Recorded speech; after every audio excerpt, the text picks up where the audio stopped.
صدرك ووضعنا عنك وزرك الذي أنقض ظهرك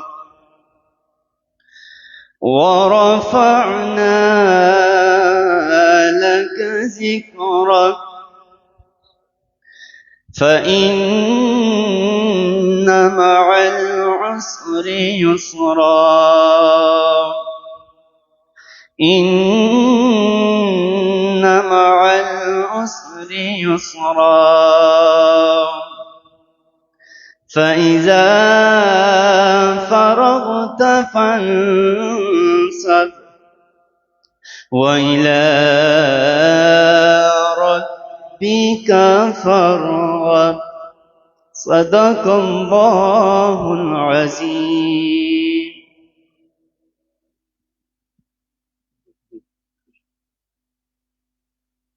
لا يا صل وسلم دائما أبدا على حبيب خير الخلق كلهم مولاي صل وسلم دائما أبدا على حبيبك خير الخلق كلهم هو الحبيب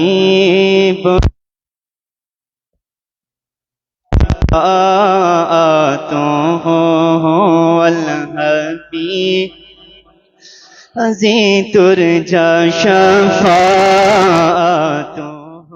لكل حول من الأموال مقتحم مولاي سلم دائما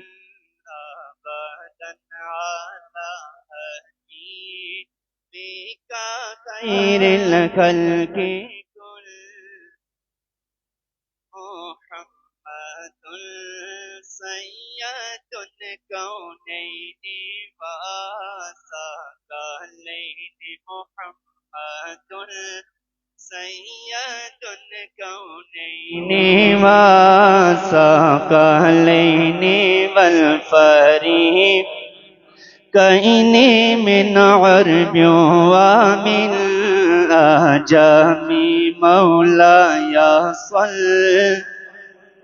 سلم دائما أبدا على حبيبك خير الخلق كلهم يا ربي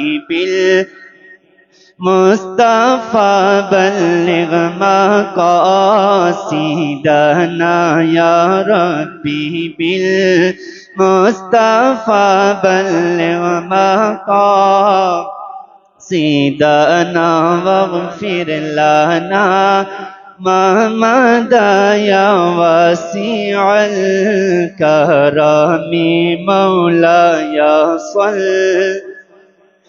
سلم دائما أبدا على حبيبك خير الخلق كلهم.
الحمد لله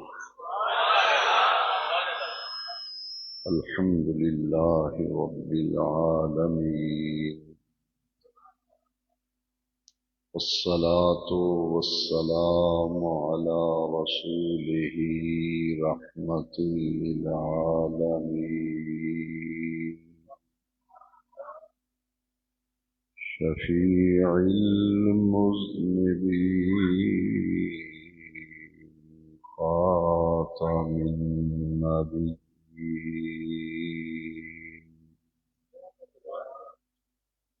سيد الأولين والآخرين،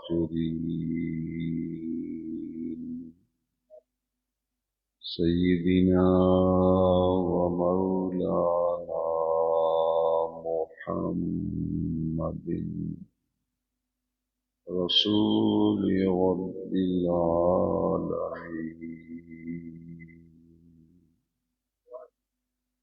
وعلى آله وأصحابه أجمعين. أما بعد، فأعوذ بالله من الشيطان الرجيم.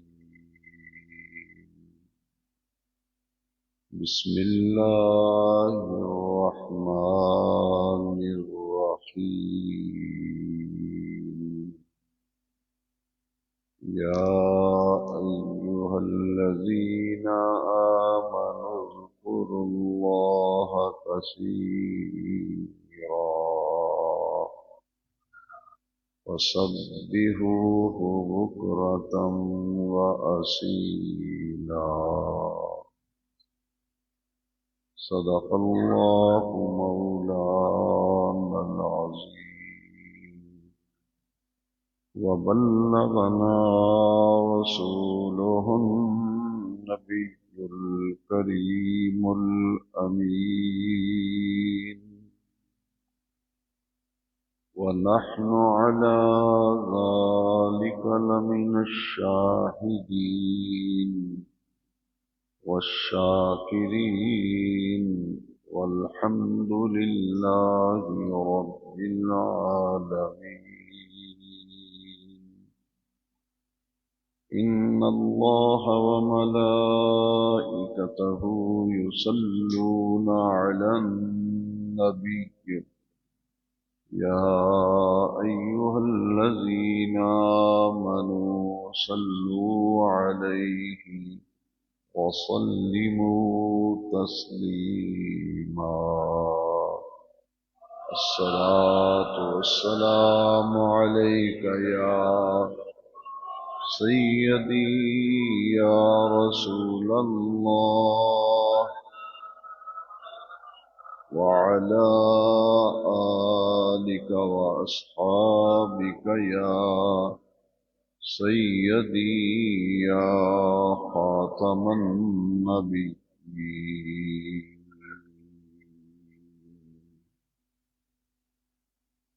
اللہ تبارک و تعالی کے فضل و کرم اور اس کے لطف و احسان سے حضرت شیخ الحدیث و تفسیر استاد الاساتذہ سراج الفقہاء برہان العارفین حضرت ابو الفیض محدث عبدالوی رحمۃ اللہ تعالی علیہ کے 20ویں سالانہ عرس مقدس کی نورانی پہلی نشست میں ہمیں حاضری کی سعادت حاصل ہو رہی ہے۔ اللہ رب العزت اپنے فضل و کرم سے عرس مبارک کی تقریبات کو، ذکر اذکار کو اپنی بارگاہ میں شرف قبولیت عطا فرمائے، اور جتنے بھی ارادت مند عقیدت مند دربار مقدسہ سے درگاہ عالیہ سے وابستہ محبان رسول دور و نزدیک سے عرس مقدس میں شرکت کے لیے تشریف لائے حاضر ہوئے، اللہ سبحانہ و تعالی سب کی حاضری اپنی پاک بارگاہ میں قبول و منظور فرمائے۔ اللہ رب العزت نے قرآن مجید میں کثرت ذکر کا حکم دیا ہے۔ جس آیت مقدسہ کی میں نے تلاوت کی ہے، اس آیت کریمہ میں ہمارے پروردگار ہمارے رب کریم نے ارشاد فرمایا، یا ایھا الذین آمنو، اے ایمان والو، اذکروا اللہ، اپنے اللہ کو یاد کیا کرو، اپنے اللہ کا ذکر کیا کرو، کثیرا، بہت زیادہ ذکر کرنا، بہت زیادہ یاد کرنا۔ پہلے اپنے ذکر کا حکم دیا اور پھر ذکر کے بارے میں فرمایا کہ کثرت ذکر، اپنے رب کریم کو بہت زیادہ یاد کیا کرو، اپنے رب کریم کا بہت زیادہ ذکر کیا کرو۔ فسبحوہ، بیٹھ جاؤ، بیٹھ جاؤ تھلے۔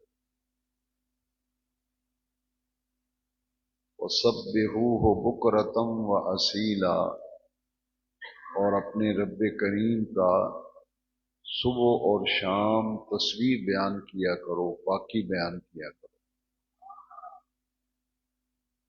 تین چیزوں کا حکم اللہ کریم نے اس آیت کریمہ میں دیا، ایک ذکر کرنے کا، دوسرا کثرت کا کہ زیادہ اپنے رب کو یاد کیا کرو، بہت زیادہ اپنے رب کا ذکر کیا کرو، اور تیسرا حکم دیا فسبحوہ، اللہ کی پاکی بیان کیا کرو، اس کی تسبیح بیان کیا کرو۔ تسبیح کا معنی ہے سبحان اللہ پڑھنا، سبحان اللہ کہنا، اسے تسبیح کہتے ہیں۔ کثرت ذکر کا حکم ہے، اور پھر صبح اور شام 24 گھنٹوں میں، دن اور رات میں دو گھڑیاں ایسی ہیں، ایک جب سورج نکل رہا ہو، ایک جب سورج غروب ہو رہا ہو۔ عمومی طور پر ہماری توجہ اس طرف نہیں ہوتی، یہ دونوں وقت بڑے قیمتی ہیں جنہیں ہم ضائع کر دیتے ہیں۔ ایک سورج نکلنے کا وقت اور ایک سورج غروب ہونے کا وقت۔ اللہ تعالیٰ کے ہاں اس وقت میں ذکر کرنا، اپنے رب کو یاد کرنا، اللہ کریم کو اتنا محبوب ہے، اتنا محبوب ہے، اتنا پیارا ہے، یہ عمل ہمارے رب کو اتنا پیارا ہے کہ اللہ کریم فرماتا ہے فسبحوہ بکرۃ واصیلا، صبح اور شام اللہ کی تسبیح بیان کیا کرو۔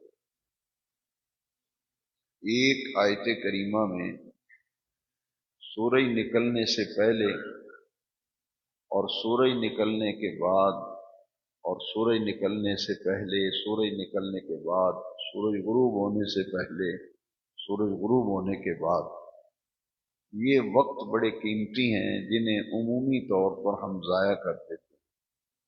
ان دونوں اوقات میں اپنے اللہ کی تسبیح بیان کرنے کا حکم ہے، یعنی سبحان اللہ کے مبارک کلمات ہماری زبان پر ان اوقات میں جاری ہونے چاہیے۔ قبل طلوع الشمس وقبل غروبها، کہ سورج نکلنے سے پہلے، سورج غروب ہونے سے پہلے بھی اللہ کریم کا ذکر کیا کرو اور کثرت ذکر کیا کرو اور سبحان اللہ پڑھا کرو۔ یہ لفظ اللہ کریم کو اتنے پیارے ہیں کہ قرآن مجید میں کئی مقامات پر اللہ کریم نے اپنی تسبیح کا حکم دیا ہے، تسبیح بیان کرنے کا حکم دیا ہے، اور تسبیح کہتے ہیں سبحان اللہ کو۔ ایک حدیث شریف نبی کریم علیہ السلام نے فرمایا کہ جو شخص سورج غروب ہوتے وقت اور سورج نکلتے وقت ان دو اوقات میں سبحان اللہ و بحمدہ کے مبارک کلمات پڑھتا ہے، اس کے گناہ سمندر کے جھاگ کے برابر بھی ہوں تو اللہ تعالیٰ معاف فرما دیتا ہے۔ حضور نے یہ مبارک کلمات بھی تعلیم دیے اور نبی کریم علیہ السلام نے ان کی تعداد بھی بتائی، لہذا جو تعداد میرے آقا کریم نے بتا دی اور فرما دی اور سمجھا دی، اسی کی ہمیں پابندی کرنی چاہیے، اور اس میں جہاں جو حکم دیا گیا اسی کی تعمیل کی جائے۔ اور یہ تعداد حضور نے 100 مرتبہ حدیث شریف میں بیان فرمائی۔ کئی دوستوں کو جب یہ وظیفہ بتایا جاتا ہے وہ کہتے ہیں اگر میں 500 دفعہ پڑھ لوں تو یہ سوال یہاں بنتا نہیں اور نہ یہ کرنا چاہیے۔ 100 کے عدد میں کوئی حکمت ہے تبھی تو نبی کریم علیہ السلام نے 100 کی تعداد بتائی۔ تو یہ کہنا کہ میں 500 تسبیحیں نکالتا ہوں، میں 100 تسبیح نکالتا ہوں، یہاں 100 مرتبہ، یعنی اس میں ایک خاص نقطہ یہ ہے کہ 100 کے عدد میں اس وقت میں اس مبارک ذکر کو 100 مرتبہ کرنا ہی اللہ اور اس کے رسول کو پسند ہے، اسی لیے نبی کریم علیہ السلام نے اس کی تعداد بھی بتائی۔ یہ وقت ہمارا اکثر و بیشتر گفتگو میں ضائع ہو جاتا ہے۔ جب فجر کی نماز ہوتی ہے تو نماز کے عمومی طور پر ہر مسجد میں اپنا ایک ضابطہ ہوتا ہے، کمیٹیوں کا، مسجد کے نمازیوں کا اپنا ایک ذہن ہوتا ہے، لیکن یہ بات تو سب کے علم میں ہے کہ فجر کی نماز کے تھوڑے ہی وقت کے بعد سورج طلوع ہو جاتا ہے۔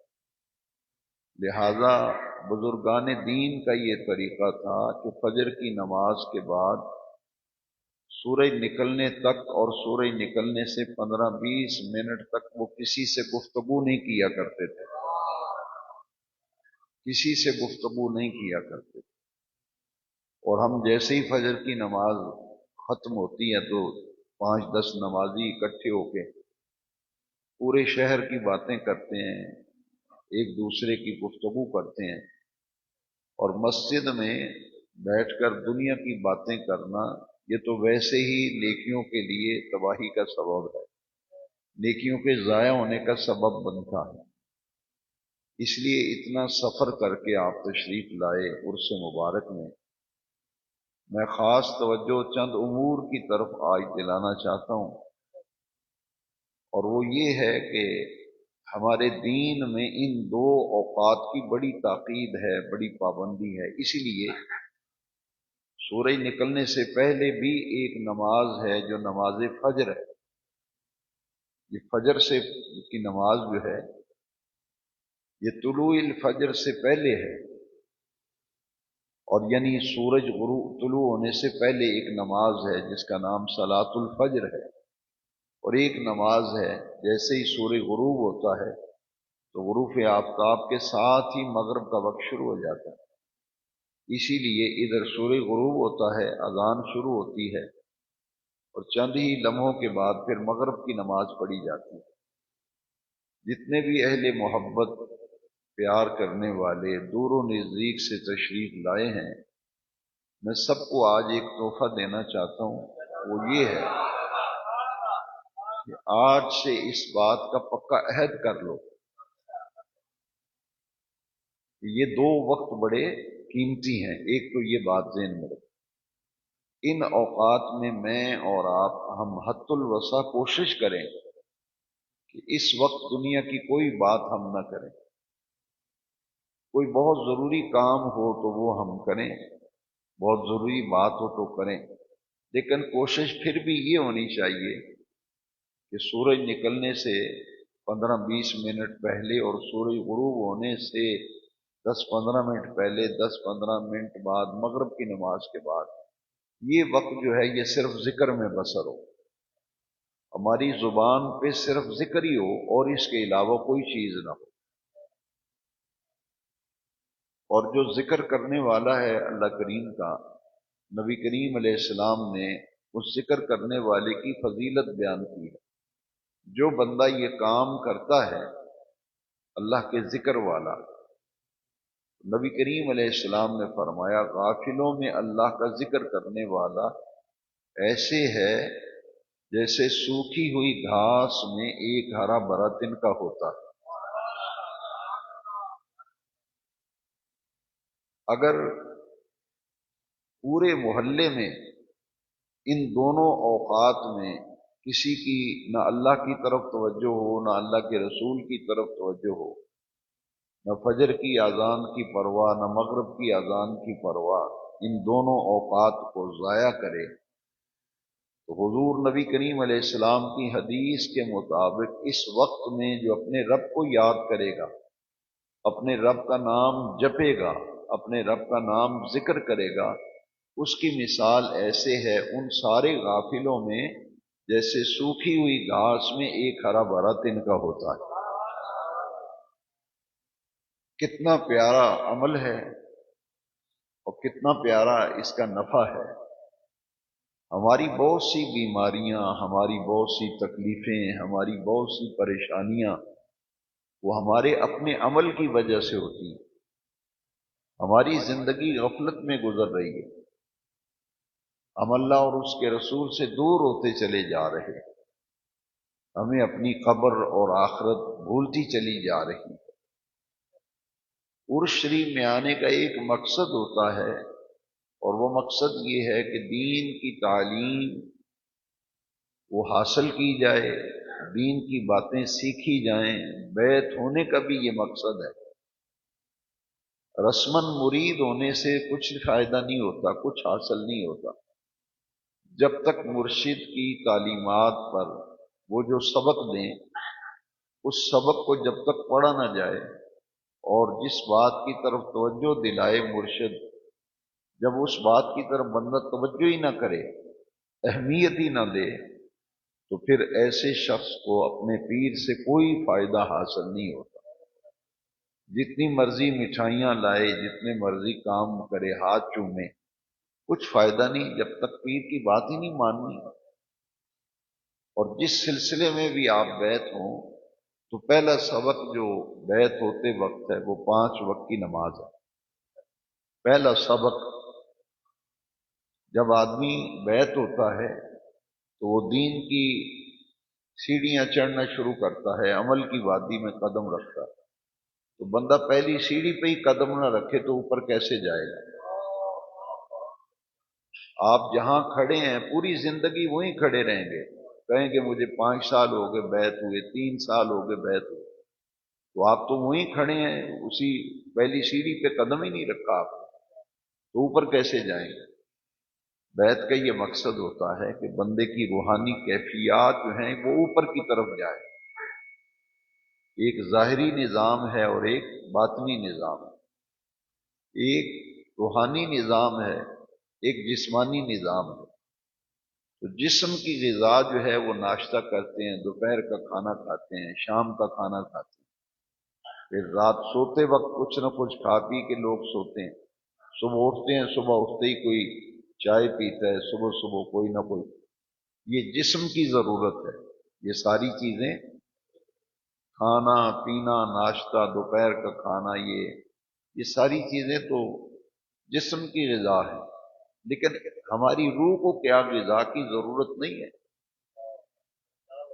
جس کو جسم کی طلب اور تڑپ جب ہوتی ہے تو لوگ گھر میں جھگڑا بھی کرتے ہیں کہ میرا ناشتہ لیٹ ہو گیا ہے، ابھی تک کھانا نہیں میرا بنا، مجھے سخت بھوک لگی ہوئی ہے، کوئی چیز ہے کھانے والی تو لے آؤ۔ یہ جسم تقاضا کرتا ہے کہ جب اس میں پھر نکاہت پیدا ہوتی ہے، ایک آدمی کھانا پینا چھوڑ دے تو بتائیے وہ کمزور ہوگا یا نہیں ہوگا؟ تو یہ ہے جسم کی ضرورت۔ پیارے بھائیوں، ایک ہے باطن کی ضرورت، ایک ہے روح کی ضرورت۔ آپ کو اور مجھے، ہم سب کو، ہماری ایک جسم ہے اور ایک ہماری روح ہے۔ جب موت واقع ہوتی ہے تو روح جو ہے وہ جسم سے نکل جاتی ہے، روح پرواز کر جاتی ہے، روح نکال لی جاتی ہے، روح قبض کر لی جاتی ہے، تو پھر ڈیڈ باڈی ہے، اسے پھر سپرد خاک کیا جاتا ہے، زمین میں اتار دیا جاتا ہے۔ ایک روح کی ضرورت ہے اور ایک جسم کی ضرورت ہے۔ تو روح کی غذا کیا ہے؟ آپ ناشتے میں کہتے ہیں جی 2 انڈے ہوں اور جناب دہی ہو، فلاں چیز ہو، پراٹھا ہو، چائے کا کپ ہو۔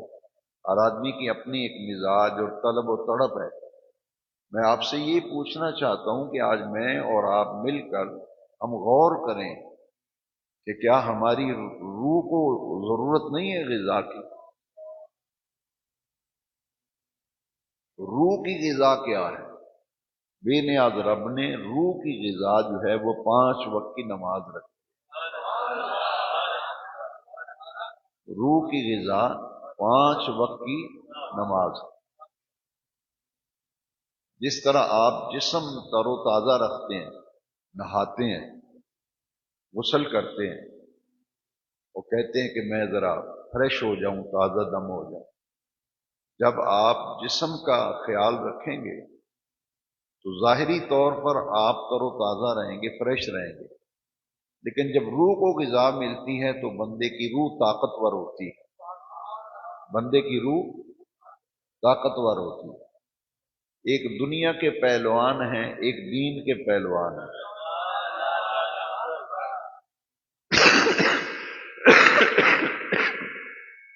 دنیا کے جو پہلوان ہیں وہ آپ نے دیکھا ہے کہ بادام رگڑتے ہیں، سردائیاں پیتے ہیں، رگڑے لگاتے ہیں۔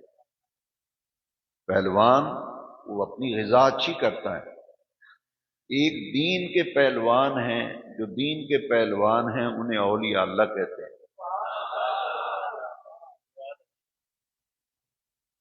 پہلوان سردائیاں پیتا ہے، بادام رگڑتا ہے، پتہ نہیں کیا کیا، وہ ورزش کرتا ہے، سب کچھ کرتا ہے۔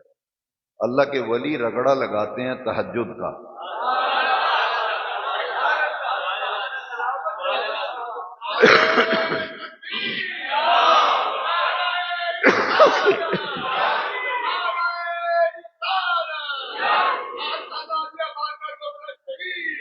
تو وہ تہجد کی نماز، اب دیکھیں نا کہ آخر وجہ ہے کہ تہجد کی نماز ابتداءً نبی کریم علیہ السلام پر، میرے اور آپ پر، ہم سب ایمان والوں پر 5 نمازیں فرض۔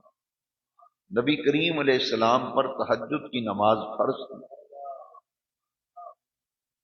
عام بندے کے لیے تو صرف عام آدمی 5 نمازیں پڑھ لے کافی ہے، لیکن جو تقرب اللہ کے لیے پہلوان اکھاڑے میں جانے کے لیے ورزش کرتا ہے، سردائیاں پیتا ہے، بادام رگڑتا ہے، گوٹے لگاتا ہے، تو اس کے جسم میں طاقت آتی ہے، مد مقابل سے لڑنے کے لیے وہ پھر تیار ہو جاتا ہے۔ اور اللہ کا ولی جو ہے اس کا مقابلہ ایک بڑے شیطان کے ساتھ ہے، تو شیطان سے لڑنے کے لیے، مقابلہ کرنے کے لیے اس کی تمام تر وہ گمراہی کی طرف لے کے جاتا ہے، برائی کی طرف لے کے جاتا ہے۔ تو اس سے بچنے کے لیے پھر اللہ کا ذکر ہے، 5 وقت کی نماز ہے۔ اولیاء اللہ پھر اوپر والے درجے میں جاتے ہیں، وہ پھر تہجد کی نماز بھی ان کی قضا نہیں ہوتی، ایسے ایسے اہل اللہ۔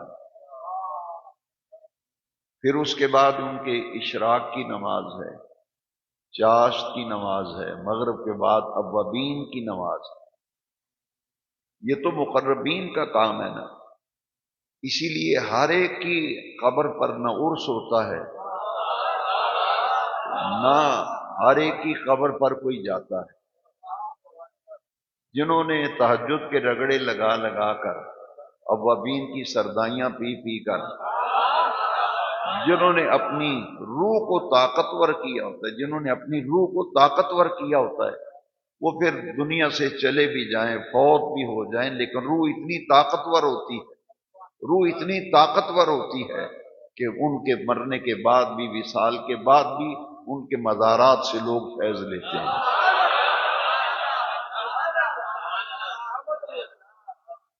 اور جو رگڑے لگاتا ہے نا تہجد کے، چاشت کے، اوابین کے، نفلوں کے، تسبیحات کے، جو رگڑے لگاتا ہے، پھر اللہ تعالیٰ انہیں مقام اور مرتبہ کیا عطا فرماتا ہے۔ اور سے سنیے، اللہ تعالیٰ کو وہ بندہ بڑا پیارا لگتا ہے۔ پورے محلے میں سے اگر 50 آدمی نمازی ہیں بالفرض، اور محلے میں تو 4000 آدمی رہتا ہے، 3000 رہتا ہے، وہ مسجد کا منہ ہی نہیں دیکھتا، تو فرق ہے یا نہیں ہے؟ کہتے ہیں ولی تو بھی ہماری طرح کے بندے ہیں، لو جی میلے ہو رہے ہیں، عرس ہو رہے ہیں بزرگوں کے، بھئی اللہ والو، وہ رجوع اللہ کرتے ہیں، اپنے اللہ کا ذکر کرتے ہیں، ان کی روح اتنی طاقتور ہو جاتی ہے، اللہ کو وہ اتنے پیارے لگتے ہیں کہ حدیث شریف ہے، لا یزال عبدی یتقرب الی بالنوافل۔ آج میرا نوجوان بھائی، میرا بیٹا، آج وہ کہتے ہیں صرف فرض پڑھو،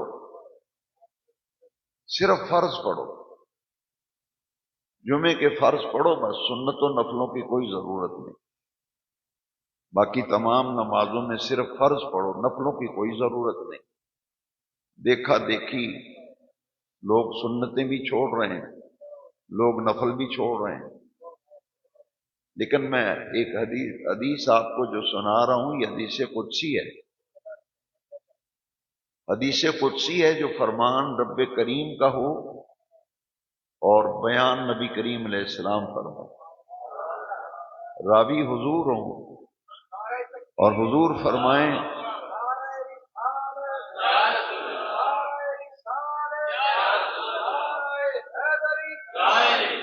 فرمائیں کہ اللہ کریم نے یوں فرمایا، اس حدیث کو کہتے ہیں حدیث قدسی۔ جو میرا بھائی، جو میرا بزرگ، جو میرا بیٹا نہ سنتیں پڑھتا ہے نہ نفل پڑھتا ہے،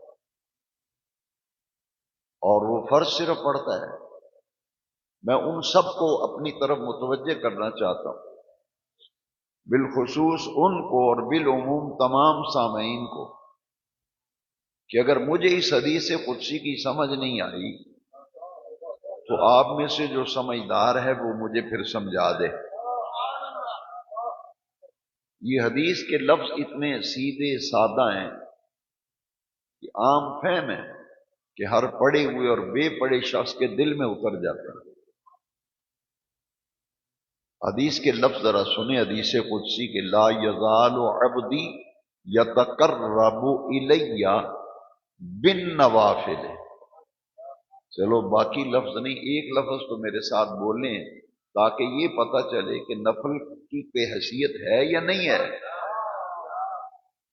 نفل چھوڑ کے جمعے کے فرض پڑھ کے جوتی اٹھا کے بھاگ جانا، عشاء کی نماز پڑھ کے جوتا اٹھا کے مسجد سے ایسے نکلنا جیسے قیدی جیل سے نکلتا ہے، جمعہ پڑھنے کے بعد اس طرح مسجد سے بھاگنا جس طرح قیدی جیل سے نکلتا ہے، شکر ہے میری جان چھوٹی۔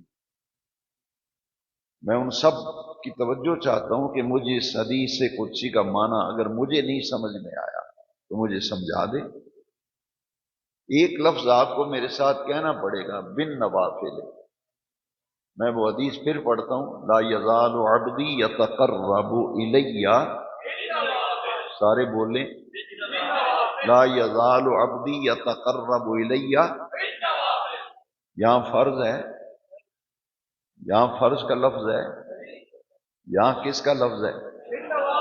بن نفل کی جمع ہے، نفل کی جمع نوافل، نوافل اللہ کریم فرماتے ہیں نفلوں کے ذریعے، نفلوں کی کثرت، نفلوں کی رغبت، نفلوں کی محبت، نفلوں کی ادائیگی سے میرا بندہ میرے قریب قریب آتا ہے۔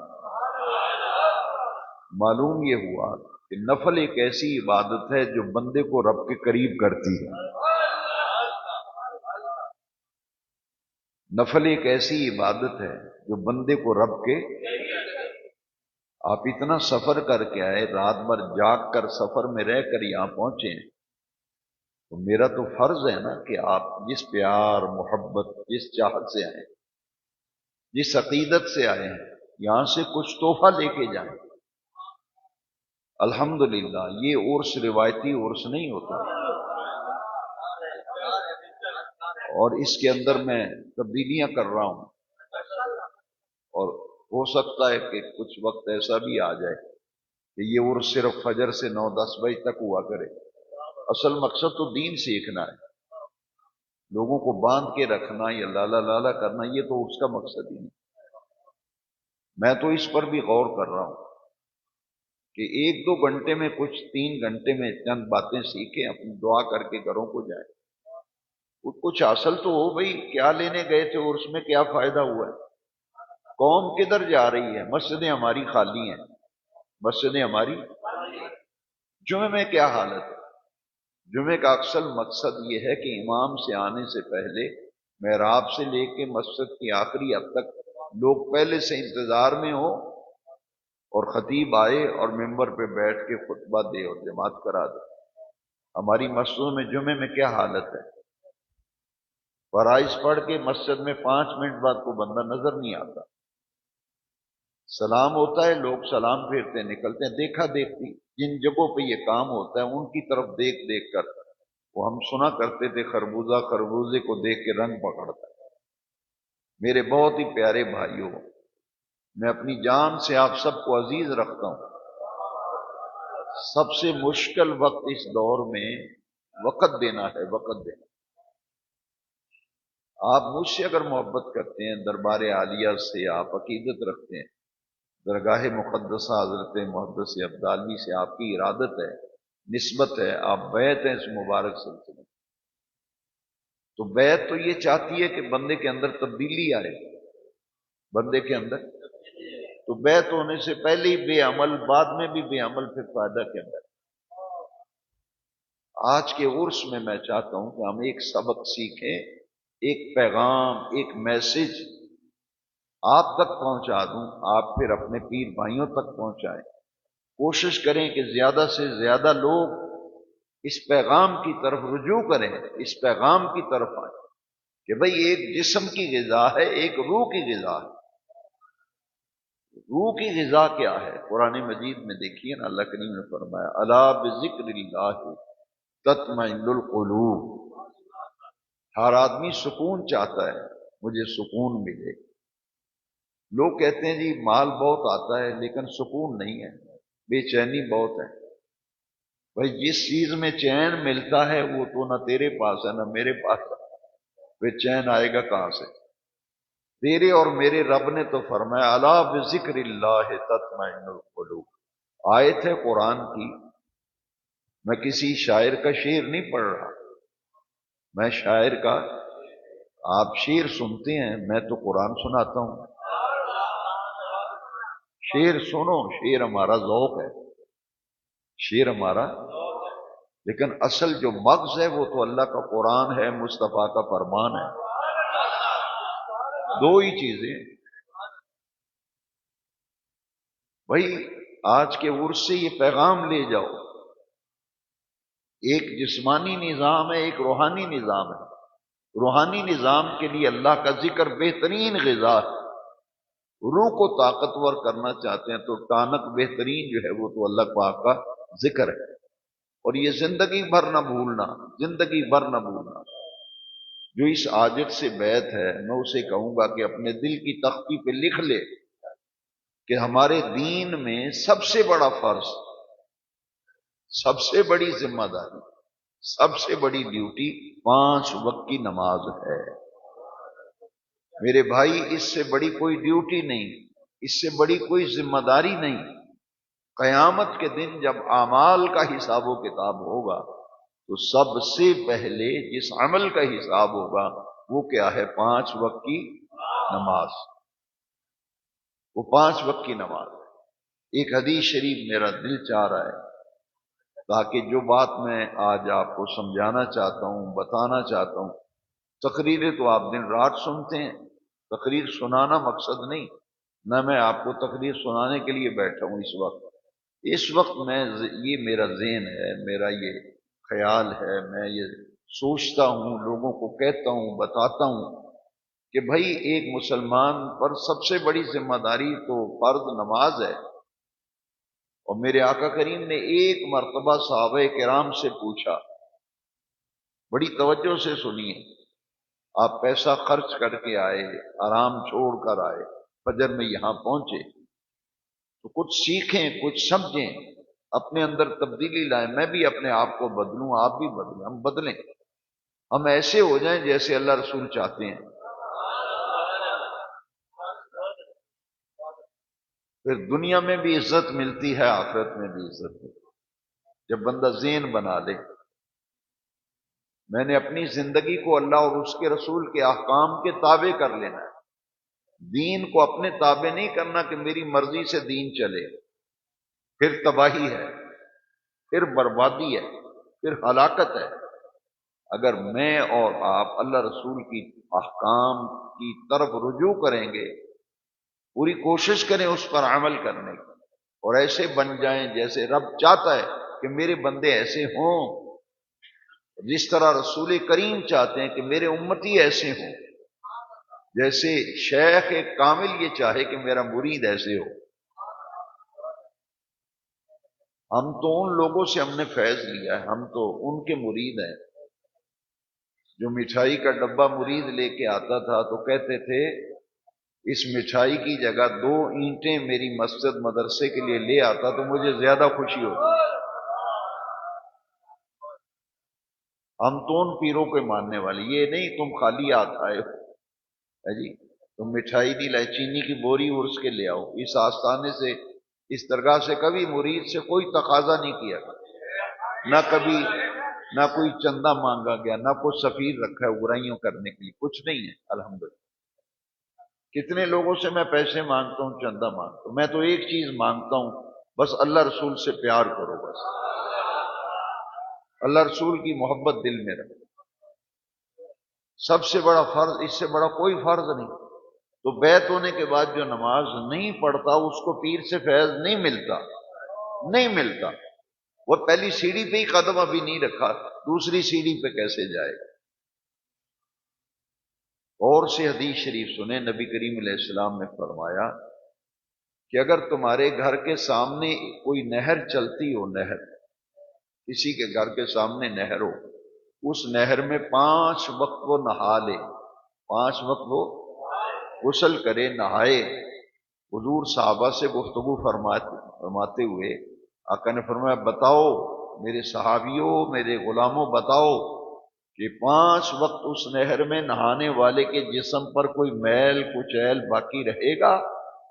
صحابہ کرام نے عرض کی یا رسول اللہ صلی اللہ علیہ وسلم یہ تو ممکن ہی نہیں، ایسا ہو ہی نہیں سکتا، ایسا ہو ہی نہیں سکتا کہ 5 وقت نہائے نہر میں اور اس کے جسم پہ میل باقی رہے۔ حضور نے فرمایا آگاہ ہو جاؤ، سن لو، پھر نماز ایک ایسا عمل ہے، یہ اسی طرح ہے جیسے نہر میں نہانے والے کے جسم پر میل نہیں رہتا، 5 وقت رب کے گھر کی حاضری اور نماز کی پابندی والا گناہوں کے میل کچیل سے بچ جاتا ہے۔ نہر میں 5 وقت نہانے والے کے جسم پر میل باقی نہیں رہتا، 5 وقت کی نماز کی پابندی سے گناہوں کا میل نہیں رہتا، کھاتا ساتھ ساتھ کلیئر ہوتا رہتا ہے۔ ایک اور حدیث بات سن لیں، یہ 5 وقت کی نماز تیرے اور میرے فائدے کے لیے رکھی ہے، اللہ کریم نے اپنے بندوں کے نفع کے لیے۔ اتنا نفع، اتنا نفع۔ اگر یہ حدیث پاک آپ کے دل میں اتر گئی، آپ کے ذہن میں بیٹھ گئی، اللہ کی عزت کی قسم ہے میں سمجھوں گا میری نجات کا ذریعہ ہو گیا، میں سمجھوں گا میری نجات کا ذریعہ ہو گیا۔ حضور نے فرمایا جس نے فجر کی نماز پڑھی اور پھر ظہر کی نماز پڑھی تو دونوں نمازوں کے درمیان جتنے صغیرہ گناہ ہوئے تھے، جتنے کبیرہ گناہ یعنی وڈے گناہ، انہیں کہتے ہیں گناہ کبیرہ، تو گناہ کبیرہ توبہ کے بغیر معاف نہیں ہوتے، اس کے لیے توبہ کرنی پڑتی۔ جو صغیرہ گناہ ہوتے ہیں وہ فجر کی نماز جس نے پڑھی پھر زور کی نماز پڑھی، تو جب وہ زور کی نماز سے دعا مانگ کے اٹھ کے کھڑا ہوتا ہے، اس سے پہلے پہلے فجر و زور کے درمیان جتنے صغیرہ گناہ ہوئے تھے اللہ تعالیٰ سب معاف فرما دیتے۔ اور پھر عصر کی نماز کے لیے آپ آئے، پہلے تو معاف کرا گئے تھے نا، اور عصر زور پڑھ کے گئے، پھر عصر کی نماز پڑھی، اور نماز پڑھ کے دعا مانگ کے جب اٹھنے لگیں گے اس سے پہلے پہلے زور عصر کے درمیان جتنے صغیرہ ہیں سب معاف۔ پھر مغرب کے وقت آئے، اللہ کریم چاہتا ہے، رب پسند کرتا ہے میرے بندے صاف ہوتے رہیں۔ بھئی سفید کپڑا ہو، اس کے اوپر کیچڑ لگ جائے تو آپ اسی طرح پہن کے پھرتے رہیں گے؟ بولو نا، چاہیں گے نا کہ یار پہلے اسے صاف کر، یہ جو دھبا لگ گیا اسے صاف کر۔ یہ نماز ایک ایسا عمل رب نے بنایا ہے، جتنے دھبے لگتے ہیں ہمارے سفید کپڑوں پر وہ اللہ تعالیٰ نماز سے معاف فرما دیتا ہے۔ پھر مغرب کی نماز کے لیے آئے، عصر سے مغرب کے درمیان جتنے صغیرہ سب معاف۔ پھر عشاء کی نماز کے لیے آئے، مغرب و عشاء کے درمیان جتنے صغیرہ گناہ تھے وہ معاف۔ جو لوگ ساری ساری رات محفلوں میں پیسے نچھاور کرتے ہیں لیکن نماز نہیں پڑھتے، پیسے نچھاور کرنے کا کوئی فائدہ نہیں ہوگا۔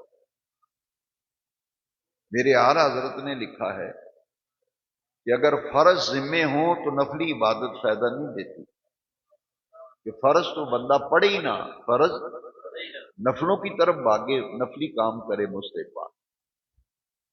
یہ نمازوں کا آپ کو بتا رہا تھا نا، یہ بڑے غور سے حدیث شریف سننے والی ہے۔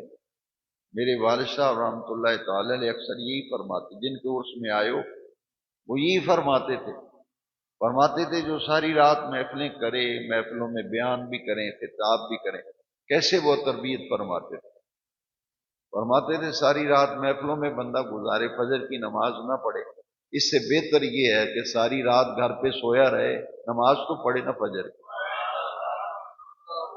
یہ والد صاحب ہمارے صاحب عرس حضرت محدث عبدالوی ولی کامل رحمت اللہ علیہ فرمایا کرتے تھے، تو جب ہم نے یہ حدیث شریف پڑھی تو پھر سمجھ میں آئی کہ بزرگ کیسے تربیت کرتے۔ اب حدیث شریف سنیں، یہ جو والد صاحب رحمت اللہ جن کے عرس میں آپ آئیں، صاحب مزار شریف، ان کی بات میں نے بتائی نا، تو انہوں نے جو ہمیں بات سکھائی، ہمیں سمجھایا، ہماری تربیت کی، یہ تو حدیث کی روشنی میں تربیت کی ہے، یہ تو بات حدیث میں ہے، لیکن انہوں نے ہماری تربیت کی، ہمیں فرمایا۔ بڑے غور سے سنیے، نبی کریم علیہ السلام نے فرمایا جس نے عشاء کی نماز جماعت سے پڑھی اور پھر فجر کی نماز جماعت سے پڑھی، ساری رات گھر میں مزے سے خراٹے لے سوتا رہے، جی بھر کے نیند پوری کرے۔ عشاء کی نماز جماعت سے پڑھو، ساری رات سوئے رہو، فجر کی نماز جماعت سے پڑھو، نامہ اعمال میں لکھا جاتا ہے ساری رات اللہ کی عبادت کرتا رہا۔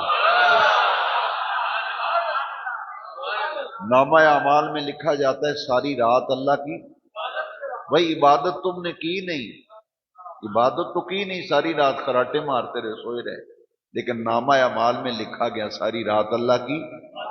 یہ کس عمل کی وجہ سے؟ کس عمل کی وجہ سے؟ کس عمل کی وجہ سے؟ عشاء اور فجر پابندی سے باجماعت پڑھنے کی یہ برکت ہے کہ تم سوئے رہے ہو لیکن نامہ اعمال میں لکھا ہے ساری رات عبادت کرتا ہے۔ اس لیے نماز کے بغیر بھائی گزارا نہیں۔ بلکہ ناراض نہ ہو تو ایک بات کروں، میں تو کہتا ہوں کو ناراض بھی ہو جائے تو میرے فائدے میں ہے، آپ سب ناراض ہو جائیں مجھے فائدہ ہوگا۔ میں ایک بات کہنے لگا ہوں، جو بندہ نماز نہیں پڑھتا، ہمارا دین کہتا ہے وہ کسی کام کاج کا نہیں۔ آپ اس بے نماز کو بے شک افطار پارٹی میں اس کا روزہ نہیں ہے، لیکن آپ نے اس کے گلے میں ہار بھی ڈالے ہیں، صوفے پہ بٹھایا ہوا ہے، جس کا روزہ صرف یہ کہ کو نامور چودھری آدمی ہے، سیاسی ہے، لوگ افطار پارٹیاں ایسے کرتے ہیں، گلے میں ہار ڈال کے صوفے پہ بٹھا دیا ہے، کہا جی افطار پارٹی ہو رہی۔ وہ 5 وقت کا نمازی غریب آدمی جس نے نہ کبھی نماز چھوڑی، نہ کسی نے کبھی روزہ چھوڑا، جس نے قرآن کی تلاوت نہیں کی، ہے غریب آدمی، اس کو کوئی منہ لگانے کے لیے تیار نہیں۔ اسے کبھی پھٹے پرانے اور غریب آدمی کو افطار پارٹی پہ صوفے پہ بیٹھا ہوا دیکھا ہے آپ نے؟ ایک افطار پارٹی میں گیا تو وہ ابھی اذان نہیں ہوئی تھی، تو میرے ساتھ ایک بڑا وی آئی پی مولانا عطا مصطفیٰ جمیل صاحب کہتے تھے وی آئی پی کا معنی ہے حرام خور۔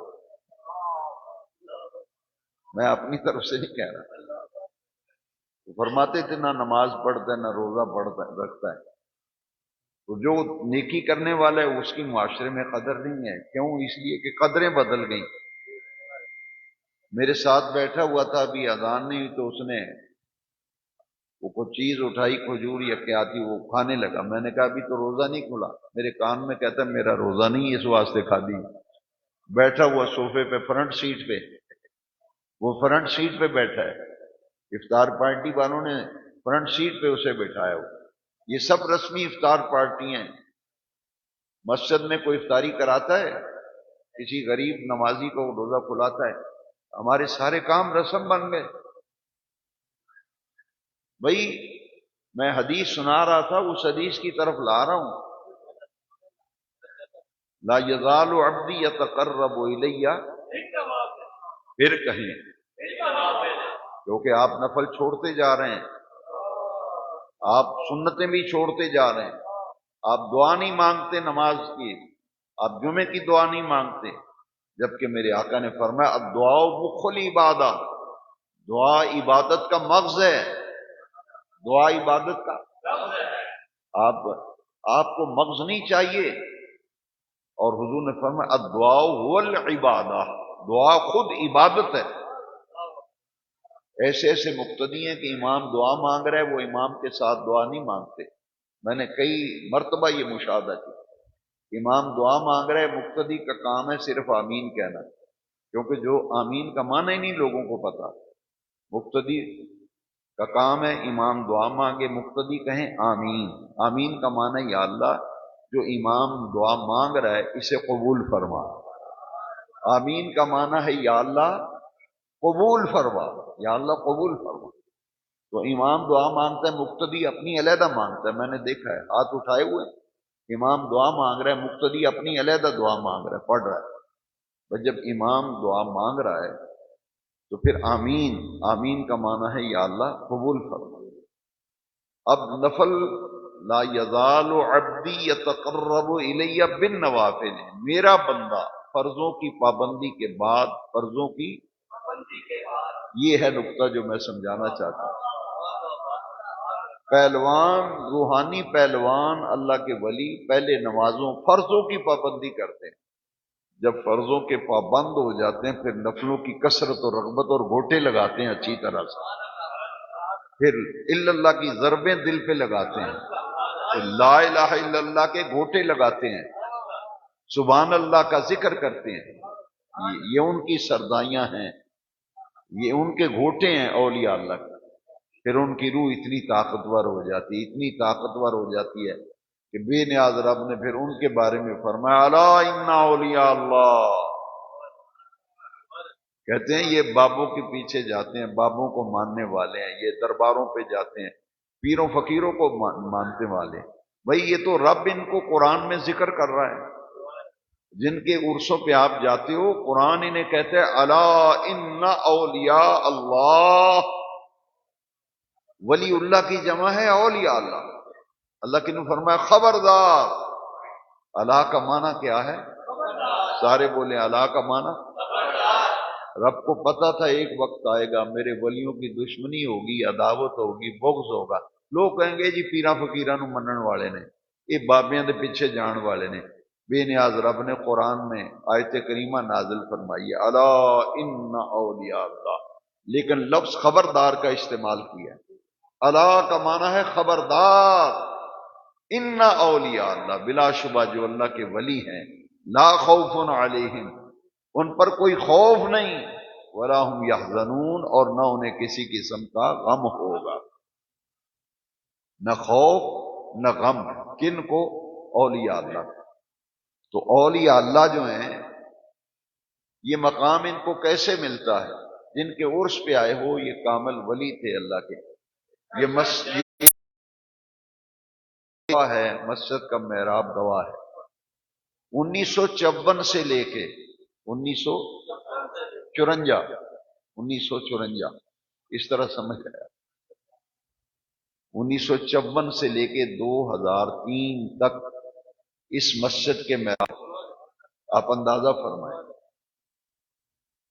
نصف صدی یہ وہ مسجد ہے جس میں آپ 1954 میں تشریف لائے، 2003 تک نماز سے اتنی محبت تھی، اتنی محبت تھی کہ آخری وصال سے 3 ماہ قبل اتنی نقاہت جسم میں آ گئی۔ دیکھیے جن کے عرس میں آئے ہو، آپ نماز کے لیے کھڑے ہوئے تو ایسے لگا جیسے ابھی گر جائیں گے، یعنی اتنی نقاہت تھی۔ میں ساتھ برابر میں کھڑا ہو گیا کہ کہیں گر نہ جائیں، تو میں نے کہا کہ شریعت اجازت دیتی ہے، تکلیف بہت، آپ بیٹھ کے پڑھ لیں۔ ایک ایسے لفظ فرمائے جو آج تک دل پہ، آپ نے فرمایا جب تک ہمت ہے اس وقت تک تو کھڑے ہو کے ہی پڑھوں گا۔ یہ ہیں محدث ابدالوی، یہ ہیں ولی کامل جن کے عرس میں آئے۔ اس مسجد کا محراب گواہ ہے، 50 برس تک، نصف صدی تک یہاں آپ نے 5 وقت خود امامت فرماتے، 5 وقت خود نماز پڑھاتے، اور کوئی درس سنتا نہ سنتا، فجر کے بعد بالالتزام آپ نے زندگی بھر یہاں 2 مرتبہ مکمل قرآن مجید کا درس دیا ہے۔ سورہ فاتحہ سے شروع ہوئے تھے اور والناس تک، ایک قرآن مجید کئی سالوں میں ختم ہوا، اور پھر ایک مرتبہ پھر آپ نے، اس کے بعد پھر آپ نے قرآن مجید کی آیات اور حدیث پر درس دیا۔ تو نماز سب سے اول ہے، نماز سب سے اول ہے۔ اور اس کے بعد پھر یہ حدیث سمجھیں کہ لا یزال عبدی یتقرب الی، ایک حدیث کو سمجھانے کے لیے کتنی باتیں، کتنی آیتیں، کتنی حدیثوں کا خلاصہ میں سنا رہا ہوں صرف اس حدیث کو سمجھانے کے لیے۔ لا یزال عبدی یتقرب الی بالنوافل، اس لیے اس وقت قوم کی اصلاح کی ضرورت ہے، مجھے اپنی اصلاح کی ضرورت ہے، حضور کے غلاموں کی اصلاح کے لیے ضرورت ہے کہ بھئی نماز اول ہے، اس کے بغیر کوئی نفل کام کرو گے، مستحب کام کرو گے، فائدہ نفع تو اللہ نے ہر نیک کام میں رکھا ہے، لیکن فرض ہی نہ پڑے، بندہ نفلی کاموں کے پیچھے بھاگتا رہے، وارث نے فرمایا وہ اپنی پھر فکر کرے۔ حدیث نے بھی بتایا کہ فرضوں کی پابندی کے بعد، فرضوں کی، لا یزال عبدی یتقرب الی بالنوافل بالنوافل بالنوافل، فرضوں کی پابندی کے بعد وہ نفلوں کی کثرت اور نفلوں کی رغبت کرتا ہے، تو اللہ کریم فرماتے ہیں فاحببتہ، مینوں وہ بندہ بڑا پیارا لگتا ہے پھر۔ وَأَحْبَبْتُهُ کا معنی میں اس سے محبت کرتا ہوں۔ تو جن کے عرس میں آئے ہو یا اولیاء اللہ کے عرسوں میں جاتے ہو، صرف یہ فرق ہے عام بندے میں، ان میں یہ فرائض کی پابندی کرتے ہیں، نفلوں کی کثرت کرتے ہیں، اور ہر وقت اللہ کے ذکر میں رہتے ہیں، قال اللہ قال رسول، جن کی پوری زندگی مسجد میں گزری ہو اور گزری ہوئی اعتکاف میں ہو۔ محدث ابدالوی اس شخصیت کا نام ہے، جو تہجد کے وقت سے لے کے رات 11:30-12 بجے تک مسجد میں معتکف رہتے تھے، اعتکاف کی نیت سے پوری زندگی اس مسجد کے اندر گزاری۔ سبق پڑھا رہے ہیں تو مسجد میں، سبق پڑھا رہے ہیں تو مریدوں سے مل رہے ہیں تو مسجد میں، نماز پڑھا رہے ہیں، درس دے رہے ہیں تو مسجد میں، دعائیں کر رہے ہیں، لوگ آ رہے ہیں دعا کے لیے تو مسجد میں بیٹھے ہیں۔ اتنی محبت مسجد سے۔ اور جس اللہ کے ولی کی مسجد کی حاضری چھوٹ جائے بیماری کی وجہ سے، ایک اللہ کے ولی تھے، میں ان کے آخری دنوں میں ملنے کے لیے گیا تو لوگ مختلف وصیتیں کرتے، میرے پتر نو آخیا جی میرے بعد انج کرے، فلانے نو آخیا جی انج کرے، اور مکان تو لے لیں اور دکان تو لے لیں۔ ان سے جب ملنے گیا تو انہوں نے ایک ہی بات کی، بار بار ایک ہی بات کرتے تھے۔ میں نے ان کی توجہ دلانے کے لیے ادھر ادھر کی باتیں کی، مگر وہ پھر ایک ہی بات کرتے تھے، کہتے تھے مسجد کی میری 5 وقت کی حاضری چھوٹ گئی ہے، دعا کرو مسجد کی حاضری شروع ہو جائے۔ 5 وقت کی مسجد کی میری، تو مسجد سے ساری عمر محبت کی اللہ والوں نے۔ داتا صاحب کا مزار شریف مسجد کے ساتھ، میرے نبی کریم علیہ السلام کا روضہ مبارک مسجد نبوی کے ساتھ، کیونکہ حضور تو آپ کے گھر مبارک کا دروازہ مسجد میں کھلتا تھا۔ یہ جو پہلی صف ہوتی ہے نا مسجد نبوی شریف کی پہلی صف، حضور کے گھر مبارک کا دروازہ کھلتا تھا تو آگے مسجد تھی۔ 5 وقت اس مسجد سے خود نبی پاک صلی اللہ علیہ وسلم خود تشریف لاتے تھے، اور 5 وقت حضور خود صحابہ کو نماز پڑھاتے تھے۔ اور جہاں سے حضور 5 وقت گزرتے تھے اس جگہ کو پتہ پھر کیا مقام ملا، اس جگہ کو کیا، جو حضور کی گزرگاہ ہے، جو حضور کی، سب کہتے ہیں میں جی گیا سا مدینہ پاک میں، ریاض الجنہ رج رج کے نفل پڑھے۔ میں نے کہا آپ کو مبارک ہو، آپ نے پڑھے ہیں، مگر وہ ریاض الجنہ کیا ہے؟ ریاض الجنہ کا معنی ہے جنت کی کیاریاں، جنت کے باغیچے۔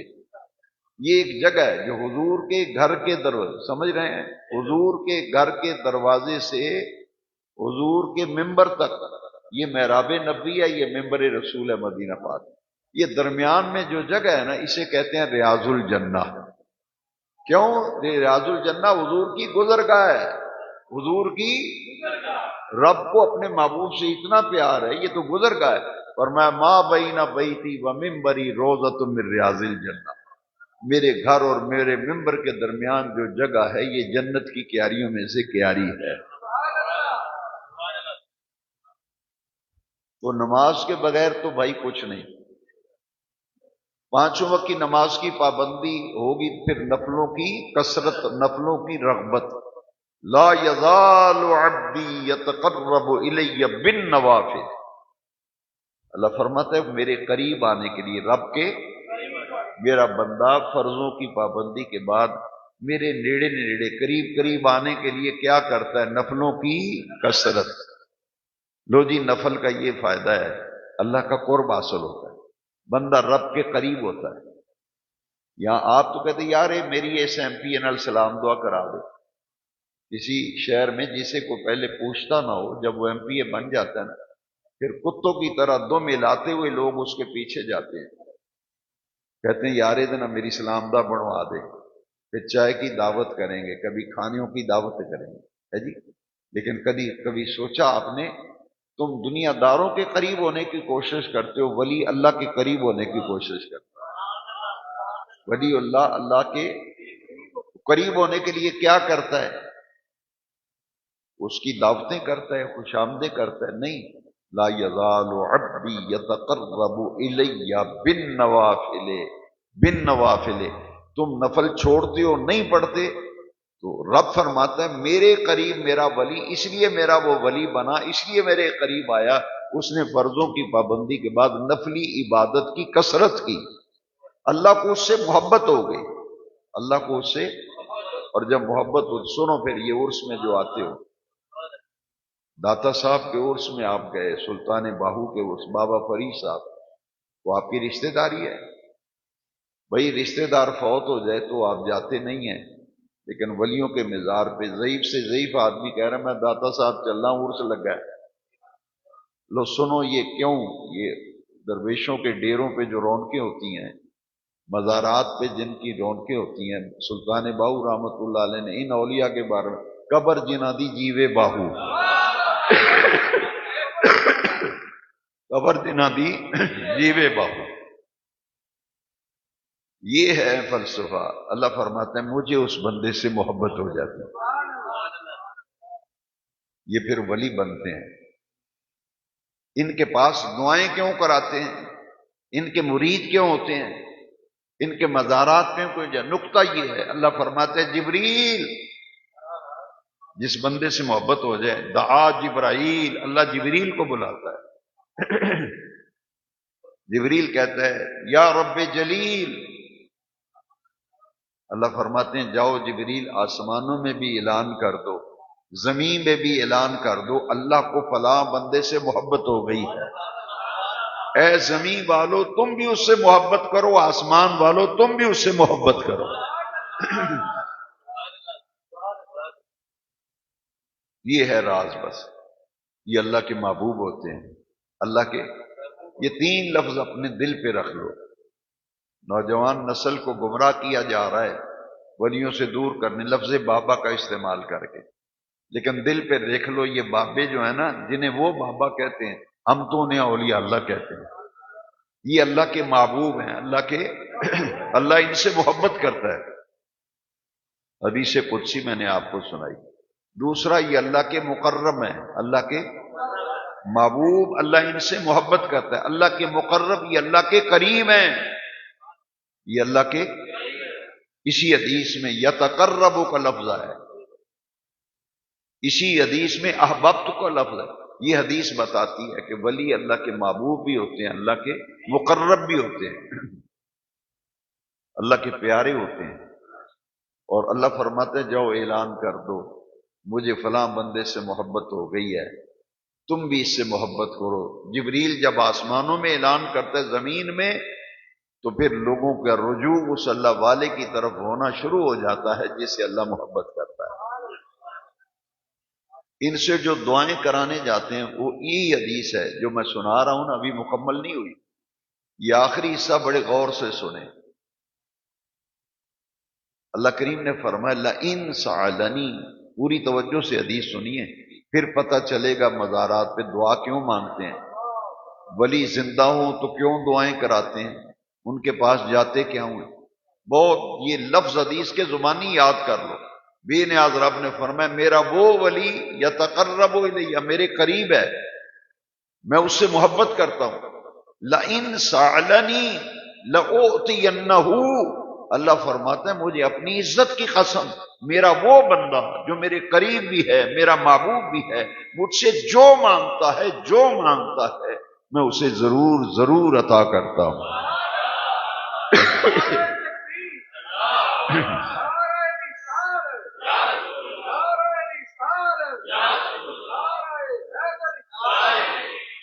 وہ یہ حدیث کے لفظ بڑے پیارے ہیں جو ولیوں کے بارے میں دل میں تھوڑا سا پیدا ہو جاتا ہے نا، وہ حدیث پڑھنے سے دور ہو جاتا ہے. لئن سألنی، بے نیاز رب فرماتا ہے میرا بندہ جب ہاتھ اٹھا کر مجھ سے کوئی چیز مانگتا ہے، کسی چیز کا سوال کرتا ہے، لأعطینہ، بخاری شریف میں حدیث قدسی ہے، بے نیاز رب فرماتا ہے مجھے اپنی عزت کی قسم میرا ولی جب ہاتھ اٹھا کر دعا مانگتا ہے تو وہ اس کو ضرور ضرور عطا کرتا ہوں جو چیز مجھ سے وہ مانگ.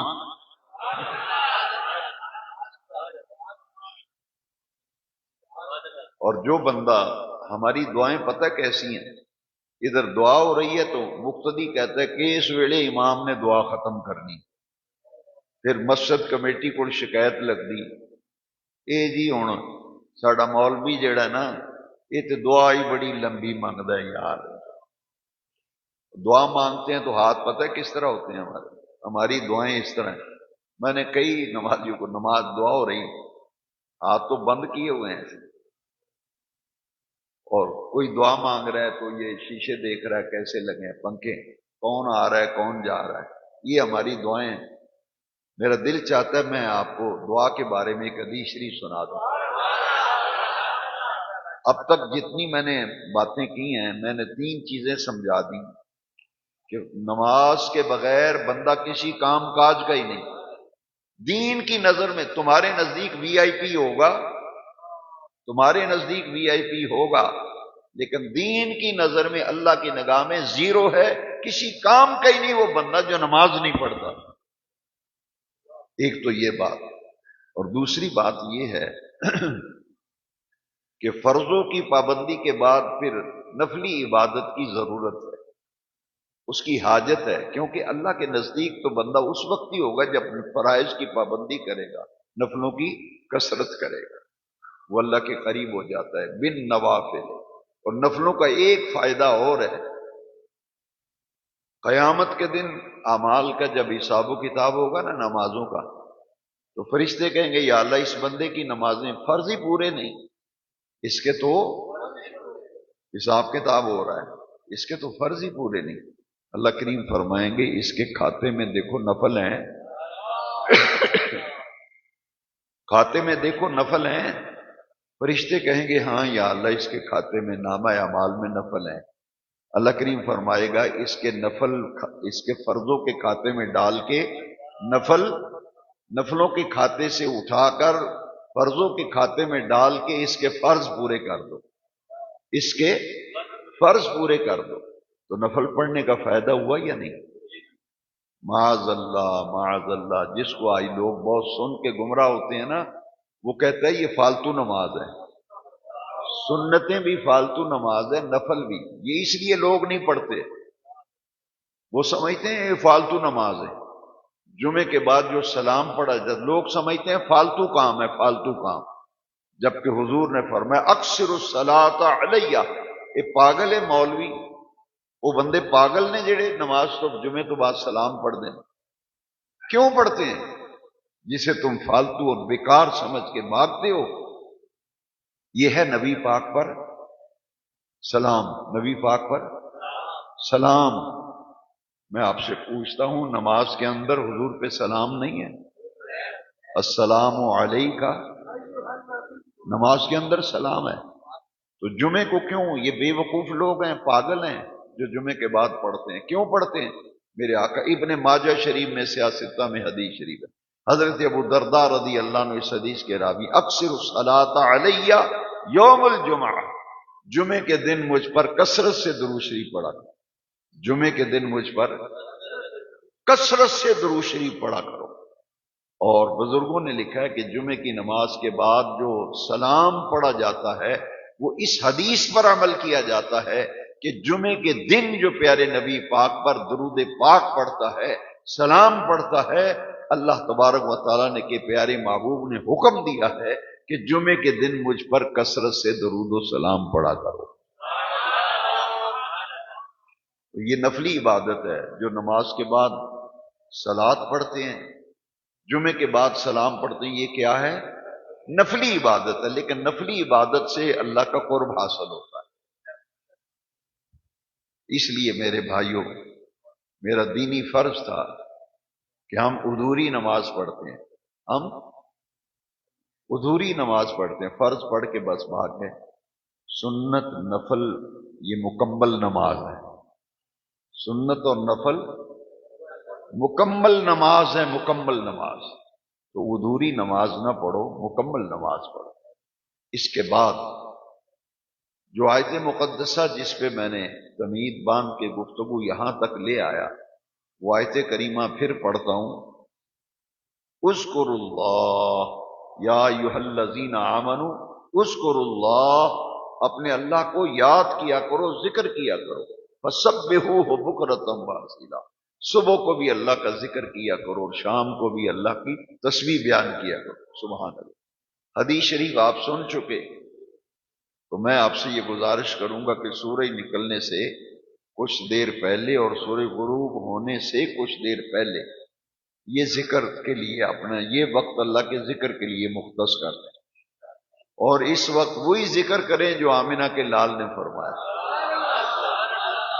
جن کا کلمہ پڑھا ہے، انہوں نے فرمایا سورج نکلتے وقت، سورج غروب ہوتے وقت جو بندہ سبحان اللہ و بحمدہ، بس اتنا ہی پڑھنا ہے کیونکہ حدیث میں اتنا ہی ہے، سبحان اللہ و بحمدہ، فرمایا اس کے سمندر کی جھاگ کے برابر بھی گناہ ہو تو اللہ سبحانہ و تعالی معاف فرما دیتا ہے۔ اور دوسری حدیث شریف، یہ فقیروں کی ڈیوٹی ہوتی ہے کہ پوری زندگی جب تک زندہ رہیں یہ اپنے چاہنے والوں، اپنے پیار کرنے والوں کو یہ ضرور سنایا کریں۔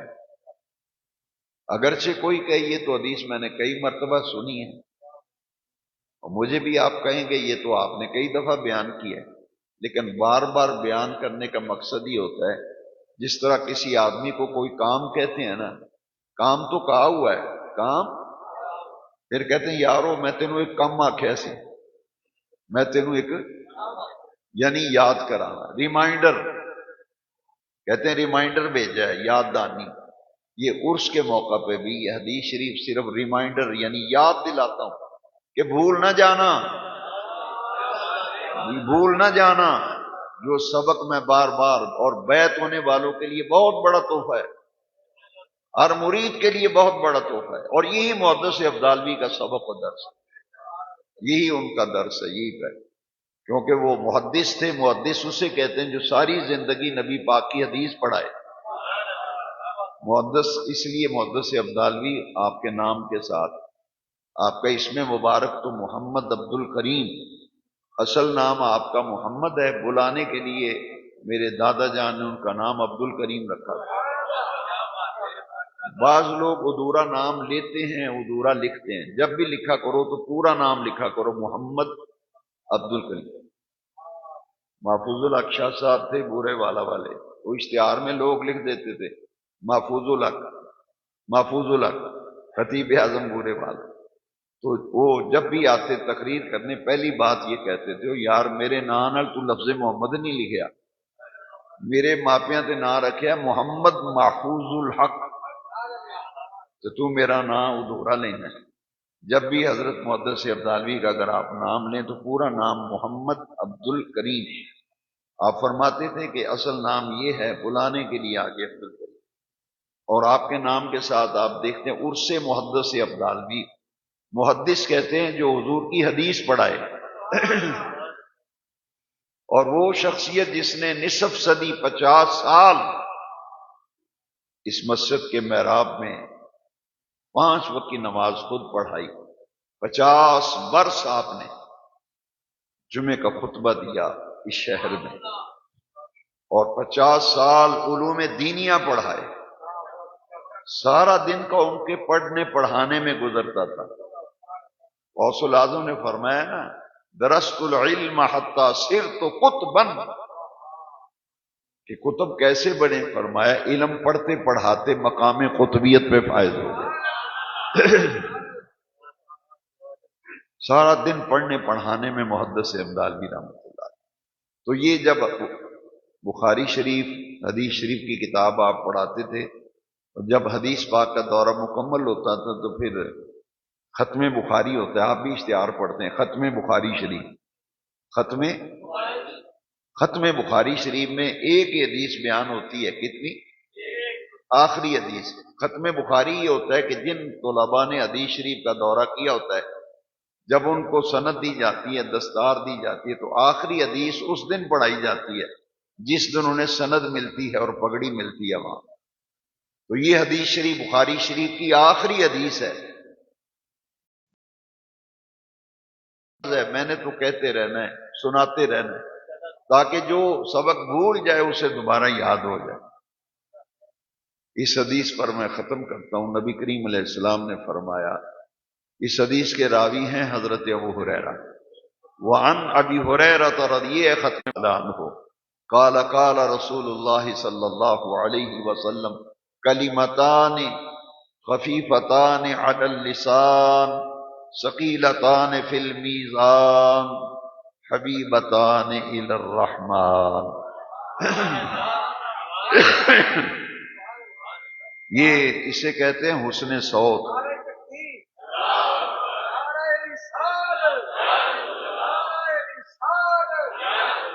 جس طرح رب کے کلام میں بڑی جامعیت ہے، رب کے کلام میں بڑی جامعیت، بڑا لطف ہے، بڑا سرور ہے، بڑا کیف ہے، اسی طرح نبی کریم صلی اللہ علیہ وسلم کی ارشاد میں، فرمان میں بھی بڑا سرور اور بڑا کیف ہے۔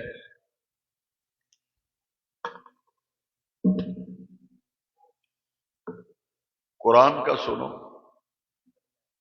قرآن کا جو حسن صوت ہے، توجہ ہو تو سنو ذرا۔ الرحمن علم القرآن خلق الانسان علمہ البیان۔ اب اسی وزن پہ ذرا دیکھیں، الرحمن علم القرآن خلق الانسان علمہ البیان۔ اور میرے آقا کیا فرماتے ہیں؟ کلمتان خفیفتان علی اللسان ثقیلتان فی المیزان حبیبتان الی الرحمن۔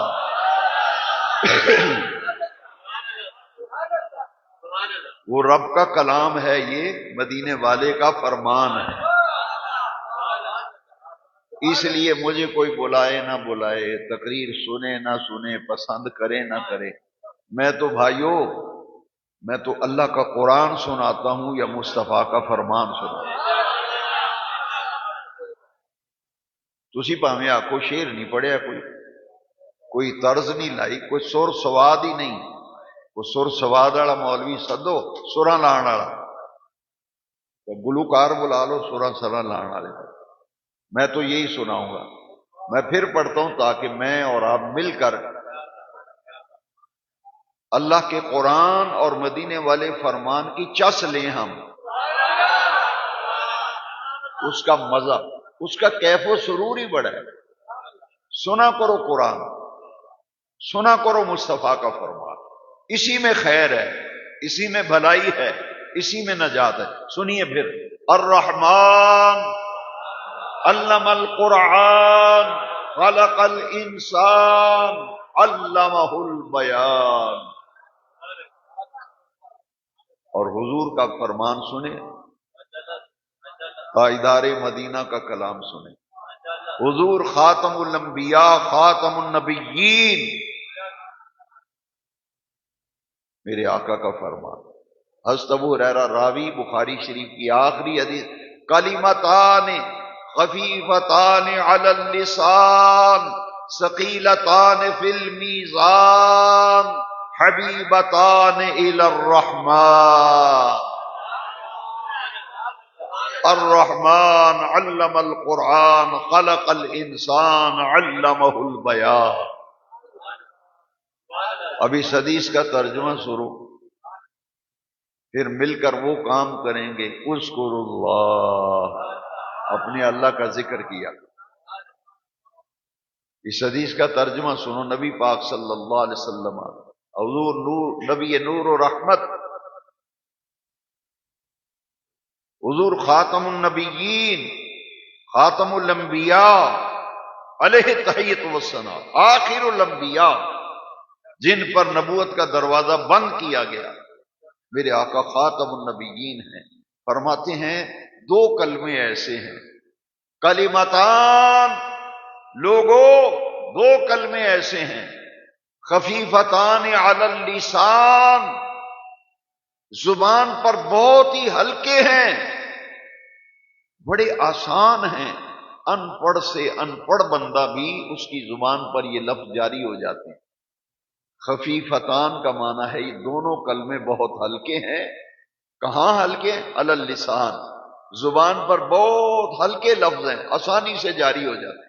ثقیلتان فی المیزان، قیامت کے دن میزان میں ان دو کلموں کا بڑا وزن ہوگا، ان دو کلموں کا بڑا، اور ان دونوں باتوں سے بھی بڑی بات، زبان پر ہلکے ہیں، میزان میں بڑے بھاری ہیں۔ فرمایا اس سے بھی بڑی بات ہے، حبیبتان الی الرحمن، حبیبتان الی الرحمن، رحمان کو یہ دو کلمے بڑے ہی پسند ہیں، یہ دو کلمے بڑے ہی پسند ہیں۔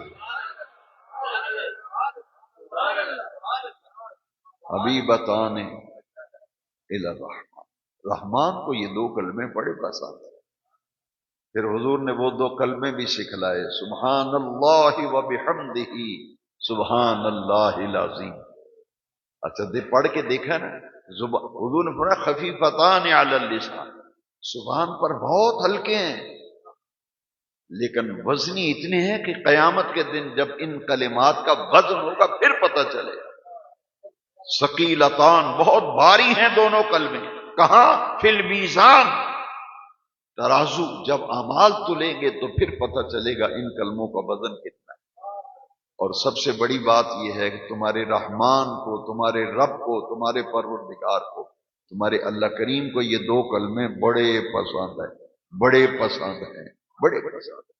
تو آئیے پھر مل کے پڑھتے ہیں، سبحان اللہ و بحمدہ سبحان اللہ العظیم، سبحان اللہ و بحمدہ سبحان اللہ العظیم، سبحان اللہ و بحمدہ سبحان اللہ العظیم، سبحان اللہ و بحمدہ سبحان اللہ العظیم، سبحان اللہ و بحمدہ سبحان اللہ العظیم، سبحان اللہ و بحمدہ سبحان اللہ العظیم، سبحان اللہ و بحمدہ سبحان اللہ العظیم، سبحان اللہ و بحمدہ